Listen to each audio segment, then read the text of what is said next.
স্বাগত জানাই নাগরিক ভাবনায়। আমি মোহাম্মদ মিজানুর রহমান, সাবেক সদস্য ইউনিয়ন পরিষদ রূপগঞ্জ নারায়ণগঞ্জ। আমি আজকে এই প্রেস ক্লাবের সামনে 2 তারিখ সকাল 9টা থেকে এখন পর্যন্ত প্রায় 4 দিন যাবৎ এখানে আমরণ অনশন কর্মসূচি পালন করতে যাচ্ছি। কারণ অত্যন্ত ভারাক্রান্ত হৃদয় নিয়ে আমি যখন একের পর এক দেখেছি, শুধু আমার সন্তান কেন, সারা বাংলাদেশে এরকম অনেক সন্তান রয়েছে, অনেক পিতা আমার মতো সন্তান দায়গ্রস্ত পিতা আজকে মানুষের দ্বারে দ্বারে ঘুরে যখন বাংলাদেশে কোনো কর্মসংস্থান পাচ্ছে না, অনেক শিক্ষিত বেকার আজকে বিভিন্ন আনাচে কানাচে পড়ে আছে। কিন্তু আমি যখন কোনো উপায়ন্তর না দেখে আমি আমার সন্তানের কর্মসংস্থানের জন্য চেষ্টা করেছিলাম। 2015 সালে ঢাকা স্টামফোর্ড বিশ্ববিদ্যালয় থেকে আমার বড় ছেলে MBA কমপ্লিট করে তারপর একটা বেসরকারি কোম্পানিতে তার চাকরি হয়। কিন্তু করোনার কারণে সেই কোম্পানি বিলুপ্ত হওয়ার পর আমার ছেলে একটি বেসরকারি প্রতিষ্ঠান অর্থাৎ ব্যাংকে সিনিয়র সহকারী অফিসার হিসাবে চাকরি হয়েছিল। কিন্তু তৎকালীন এক মন্ত্রী এই ব্যাংকের মালিক ছিল, তার ছেলে ছিল চেয়ারম্যান, যার কারণে এই মন্ত্রীর বিভিন্ন কার্যকলাপের অনৈতিক কার্যকলাপের বিরুদ্ধে আমি প্রতিবাদ করেছিলাম বলে আমার সন্তানকে সেদিন চাকরিতে জয়েন করতে দেওয়া হয়নি। এমনি ভাবে আমি যখন দিশাহারা হয়ে পড়ি, বিভিন্ন শিল্পপতিদের কাছে নক করি, আমি সরকার প্রধানের কাছে চিঠির মাধ্যমে চিঠির মাধ্যমে আবেদন জানাই, কিন্তু কোনো কাজ না হওয়াতে শেষ পর্যন্ত আমি যখন অর্থনৈতিকভাবে একেবারে দিশাহারা হয়ে পড়েছিলাম, তখন আমি সিদ্ধান্ত নিয়েছি যে এই প্রেস ক্লাবের সামনে এসে আমি আমরণ অনশন করতে যাব, যার মাধ্যমে মিডিয়া, সোশ্যাল মিডিয়া, বিভিন্ন পত্রিকার মাধ্যমে বাংলাদেশ নয় শুধু সারা বিশ্বের মানুষ দেখতে পাবে কি জন্য আমার এই আমরণ অনশন। আর আজকে দেখা গেল আমি 4 দিনে আমি অনেক দুর্বল হয়ে গেছি, শুধু পানি খেয়ে জীবন যাপন করছি ভাই।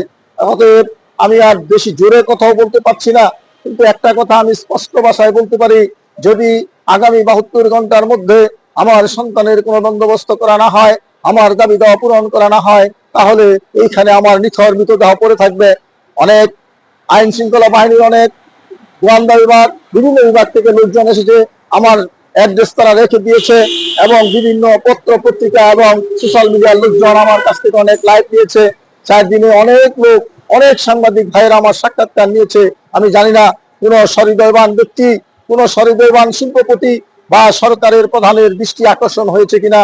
যদি না হয়ে থাকে আমি আপনাদের মাধ্যমে আকুল আবেদন জানাবো, অনতি বিলম্বে সরকারের দৃষ্টিগোচর যেন এই সংবাদটা হয় এবং যারা বিভিন্ন পদে আছেন, সরকারি আমলা থেকে শুরু করে যারা আছেন, তারা একটু দয়াশীল হয়ে আমার মতো একজন হতভাগা পিতাকে এই বেকার যুবকের হাত থেকে মুক্ত করবেন, এই প্রত্যাশা জ্ঞাপন করছি।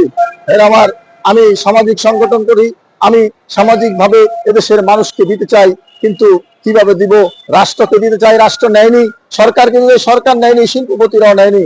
আমি এই দেশের যুব সমাজের জন্য এমন একটা কাজ করেছিলাম, যেভাবে নেশাগ্রস্ত হয়ে পড়েছে আজকে 3.5 কোটি যুবক, এই যুবকদেরকে নেশার হাত থেকে মুক্ত করার জন্য আমি আলোর প্রত্যাশা নামে একটা প্রতিষ্ঠান, চেয়ারম্যান আমি, ওই প্রতিষ্ঠান স্থাপন করেছি।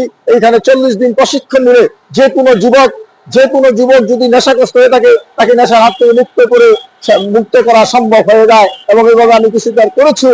আমি সচেতন নাগরিক যারা আছে তাদেরকে আহ্বান জানিয়েছিলাম, অনেকে আমার আহ্বানে সাড়া দিয়েছিল, কিন্তু অর্থনৈতিক পজিশন খারাপ থাকাতে আমার সেই সংগঠনের কাজটা আপাতত স্থগিত হয়েছে।